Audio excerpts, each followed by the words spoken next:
सावित्रीच्या बुद्धीला, स्त्रियांच्या शिक्षणाचा पाया तू घातला. अशिक्षित अडाणी पतीपाशी शिकवली, मुलींसाठी पहिली शाळा तू काढली.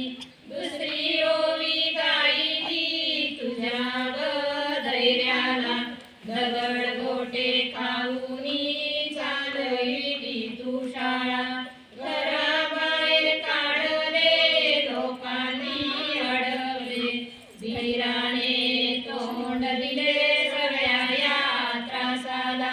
तिसरी